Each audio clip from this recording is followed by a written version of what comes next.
খুবই মজার এবং লোভনীয় আচারটা দেখে যদি আপনাদের মুখে পানি চলে আসে তাহলে কিন্তু তার দায়ী আমি না। হ্যালো এভরিওয়ান, আসসালামু আলাইকুম। ওয়েলকাম করছি আমার নতুন একটা ভিডিওতে। আচারের জন্য ফার্স্টে একটা মশলা তৈরি করতে হবে। 3টা মতো শুকনা মরিচ, কালো সরিষা, সাদা সরিষা, জিরা, মৌরি, পাঁচফোড়ন মশলাগুলা কড়াইতে রোস্ট করে নিয়ে এরপর পর্যাপ্ত পরিমাণে সরিষার তেল দিয়ে দিলাম। তেলটা ভালো মতো গরম হয়ে রসুন কুচিগুলি দিয়ে দেওয়ার পর এখন রসুনগুলোকে একদম লাল লাল করে ভেজে নিতে হবে। এখন আমার রসুনগুলা ভাজা হয়ে গেলে এরপর আমগুলাকে দিয়ে দিব। আমগুলোকে দিয়ে কিছুক্ষণ রসুন এবং তেলের মধ্যে হালকা করে ভেজে নিব যাতে পানিটা ভালো মতো ছেড়ে দেয়। আর হ্যাঁ, এই আমগুলো কিন্তু গত বছরের ছিল। আমগুলোকে খোসা ছাড়িয়ে টুকরো করে ফ্রোজেন করে রাখা ছিল। ওইদিকে আম হতে হতে মশলাগুলোকেও পাটায় গুঁড়া করে নিয়েছি। তারপর আমগুলোর মধ্যে এখন পরিমাণ মতো চিনি দিয়ে দিব।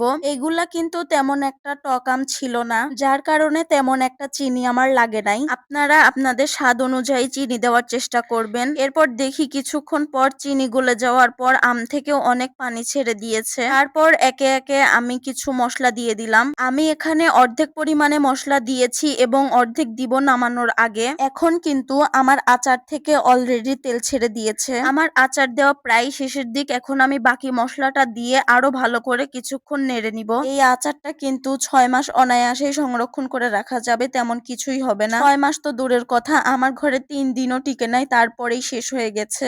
আপনারা একবার হলেও এই আচারটা এভাবে ট্রাই করে দেখবেন, কেমন লাগে অবশ্যই কমেন্ট করে জানাবেন।